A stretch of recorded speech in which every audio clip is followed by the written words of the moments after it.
Welcome to the Black Liberation.Tech podcast, brought to you by Jordan Nuance LLC and hosted by Dr. Renee Jordan. This podcast is a accumulation of Dr. Jordan's dissertation work and her passion for empowering Latinas, Afro-Latinas, Black women, and girls to navigate the academic and professional worlds with confidence and success. Whether you're a mother or guardian guiding a child through grades 6 through 12, an undergrad or grad student, someone working on a dissertation or thesis, or simply looking to carve out your niche in the career landscape, this podcast is for you.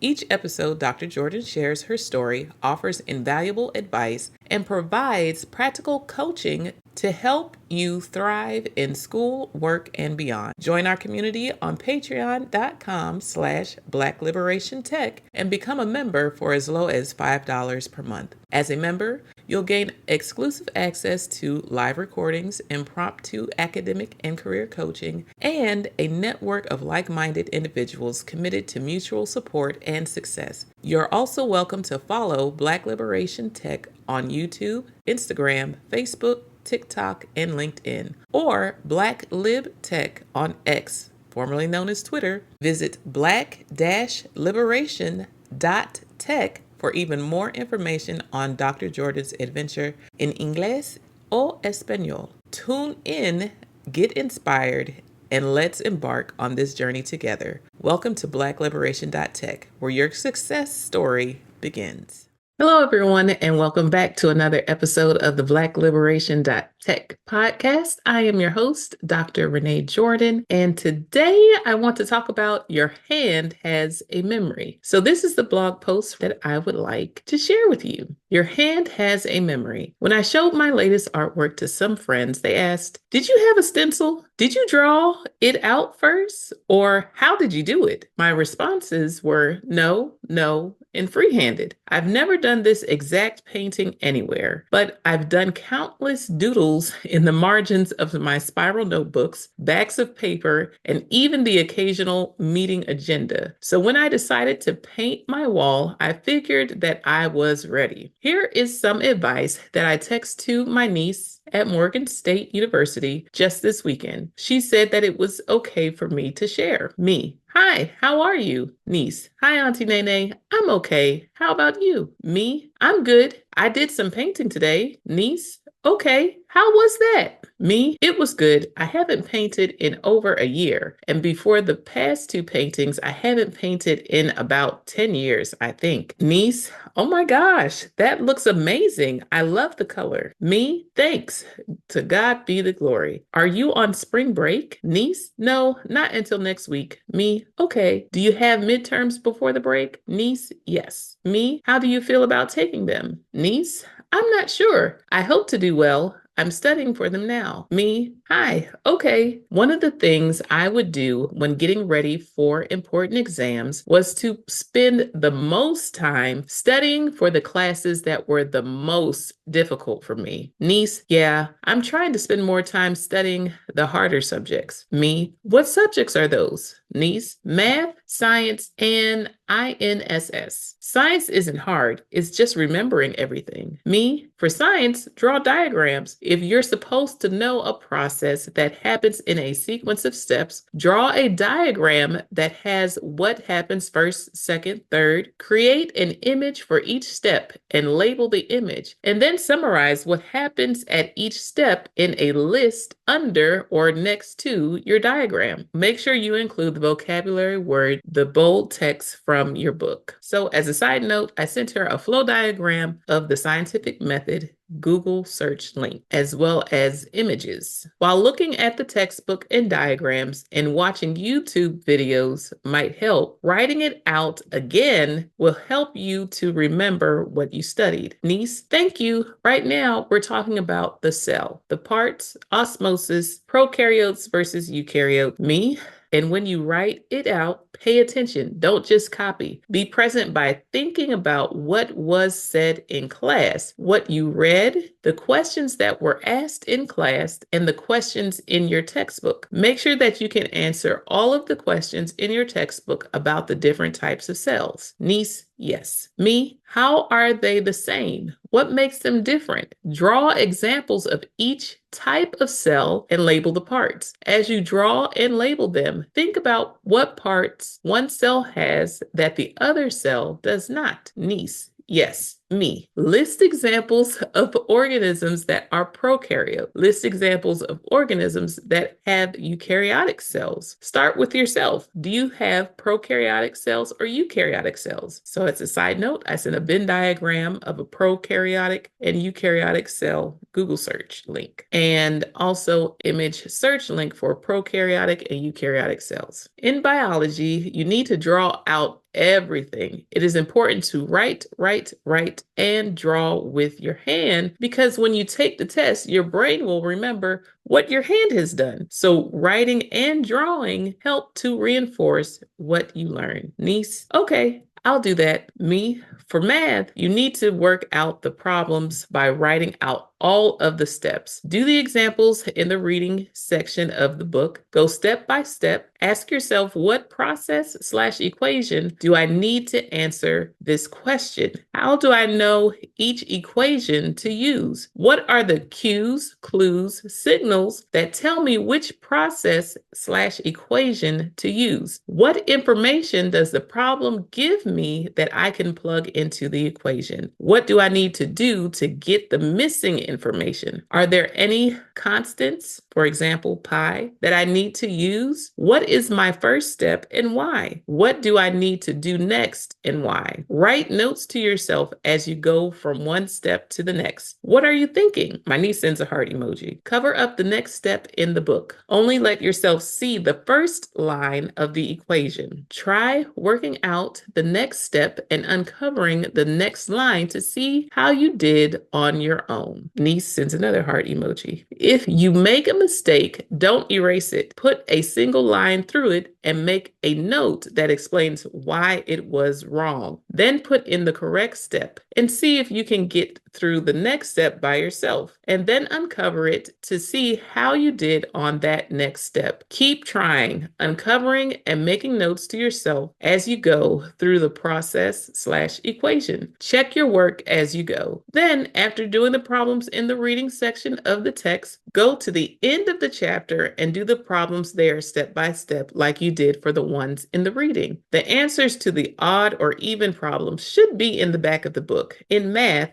the answers mean nothing if you do not know the process of how to get the answer. If you get an answer wrong, go back to the questions in the reading and figure out to which problem the one at the end of the chapter is most similar. Niece, heart emoji. If you find that a particular type of problem is giving you problems, look up a YouTube video using the name of the theory/type of problem and take notes. Find videos of someone working out the problem and follow along by writing it out. Do not just watch them do it. Your brain will remember what your hand has done. Niece, thank you. I will do that. Me, you're welcome. What is INSS? Niece, information science, digital literacy, and application software. Excel, Access, PowerPoint. Me, okay, I'm going to the store. Do you have your syllabus for that class? Yes. Me,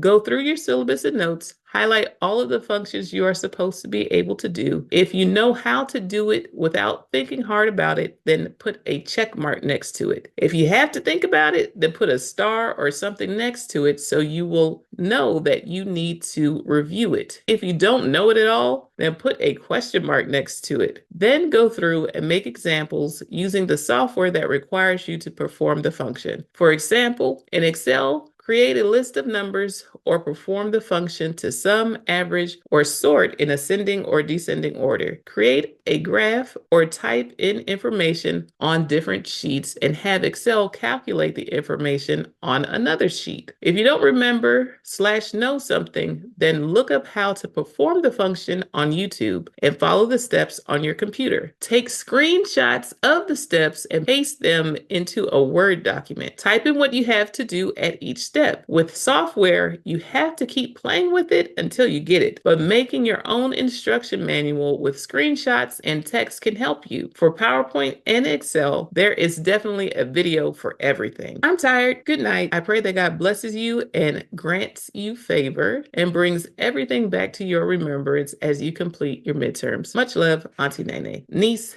good morning. Thank you for all your help. Heart emoji. Me, good morning. You're welcome. May I please use this message on my website? Niece, yes. I just got an A on my INSS midterm. Me, yay! Go, go. Praise the Lord. Salsa dance emoji, salsa dance emoji, salsa dance emoji. Niece, hand raise emoji, salsa dance emoji. So that was my blog post for March 2018. I want to emphasize from this blog post the importance of hands-on learning. Hands-on learning is important. For some people, the more they do physically, the more it will actually stick in their brain. So it might help some to actually draw out a diagram as opposed to just looking at it and reading it over and over again. By actually drawing out the diagram, labeling it, and including your own notes, that can help your memory. Also, if we're talking about working with software like Microsoft Word, Excel, PowerPoint, actually playing with the software, following along with the video side by side while you work through the different steps may help you remember what to do the next time than just simply watching the video by itself. For me, I learned best or studied best when I would rewrite the notes of the classes that gave me the most difficulty. And because I needed to move quickly when it came to my science classes, so biology, chemistry, and the like, physics, I would spend time on the weekend rewriting my notes from class that I took during the week for two reasons. One,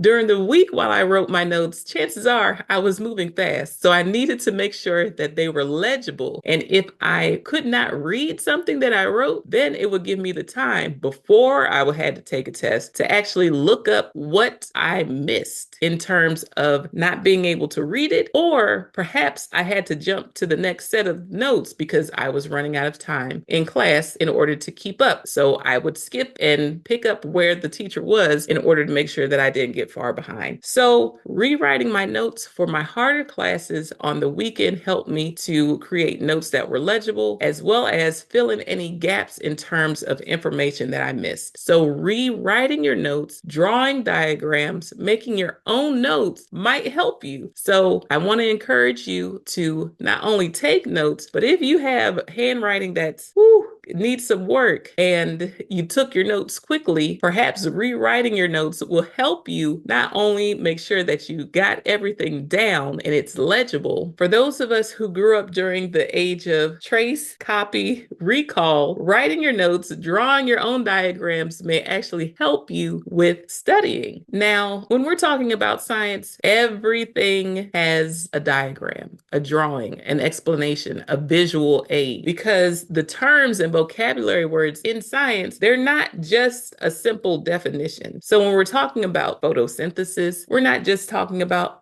the process by which plants make their own food using the sun. There's a whole process that involves molecules, different parts of the cell, reactants, products, etc., that need to be taken into consideration. Also, the context or the environment in which the process is taking place impacts how that organism performs the function. So when we're talking about science, don't just copy down the definitions of the term, but make sure you understand the process, what goes into it, what happens during it, and what happens afterwards. So the result, what does it produce? What does it yield? That's what you have to understand. And it's helpful if you have a diagram to help you with that. Now, there are many diagrams and there are many videos out on the internet, but once again, if you draw it yourself and and you write it out yourself and you make those notations yourself, it can actually help you remember the different parts and the roles that those things play in the processes. When we're talking about mathematics, it's important that you show your work. Yes, a lot of us are gifted and can do mental math. However, to ensure that the person grading your work understands your thought process, you have to be able to write it out. So you want to make sure that based upon the requirements of your teacher, you are writing out and showing your work when you're completing math problems step by step. That way, if something goes wrong and you end up not having the correct answer, they can actually highlight or direct you to what step you missed or may have written something that caused you to come out with the incorrect answer. And in some cases, when we're talking about math, if you do the right process and perhaps you fumbled on a number, you might get partial credit. And if you worked out the actual problem so that they can see it, they can help you by saying, hey, this is where you started. This was the right next move. This was the correct next move. But right here, this is where you seem to have gone astray. And this is what you should have had instead. And that way, someone is able to help you even more when you're able to show your work. When you're tasked with learning complex topics in class, make sure you use all of your resources, the resources that are provided to you in class, the resources that are provided to you in your syllabus, the resources that are provided to you in your online learning management system, whether that's Moodle, Edmodo, Blackboard, Canvas, etc. Wherever your professor, your teacher, your instructor provides you with resources to help you study, make sure you take a look at those things first and then ask questions. Also, if there are different sites that they direct you to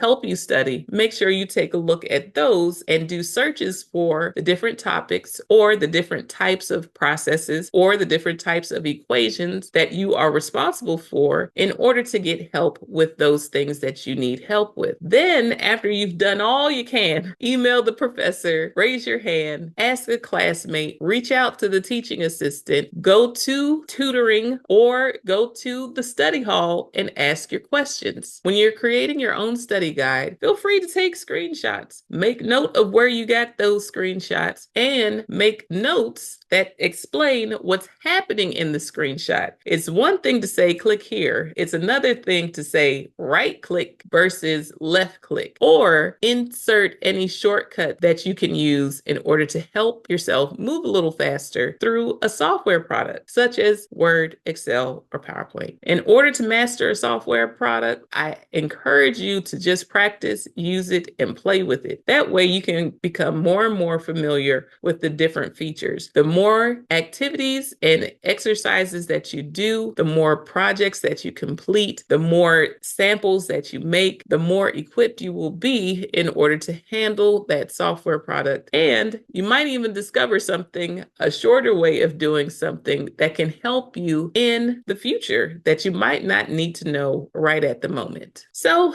just to do a recap, I want to encourage you to write your own notes. If you handwrite your own notes, the chances are it will help you remember what you actually studied, what you covered, and what was not covered when you were writing. So once again, I want to encourage you to make handwritten notes when you are taking notes for class. If you take notes in class and you find that your handwriting can need some improvement, take time on the weekend to rewrite your notes and use that time to not only make a clean copy of your notes, but also find out what you missed. Did you skip a step? Compare your notes to what is happening in your textbook, or compare your notes against what the teacher or the instructor provided for you in a PowerPoint presentation. Was there material listed on the PowerPoint in bullet format and you don't quite understand how it all groups together? Perhaps that's where you need to go back to your textbook or ask a classmate, hey, you know what? I think I missed something. Do you know where I can find this information? Make sure that you're asking questions when you're rewriting your notes. Do I understand all of this information? Did I miss anything? Is there something else or another resource that I should insert in my notes in order to make sure that I revisit it in order to help me study? If you're working with software, make sure that you are actually actually working through the software product while you watch the videos at the same time. That way you can get a feel for left clicking, right clicking, using the drop down, hovering over different buttons in order to see how it feels to navigate that software, as opposed to just simply watching the video and then sometime later trying to perform the function on your own. It's good to do a side by side. When you're studying for your midterms, I want to encourage you to study your hardest classes first. Those classes that you have down packed, that you know like the back of your hand, you can leave those to later just to review the information. But up front, spend the most time on the classes that give you the greatest challenge. That way, you're not leaving your studying for those classes to the last minute. Now, when I was in undergraduate school, when it came to finals, we were actually allowed to schedule our finals. And so what I would do, I would make sure that I scheduled my finals for my hardest classes first. That way I could get them out the way and I can start to relax and do those classes that were easier to me than those other classes. I would also specifically work on my major classes the most. So as a biology major, I also had mandatory chemistry classes that I had to take. So I would spend a good amount of time studying my biology and my chemistry classes, and I made sure that I took those finals first to get them out of the way once again,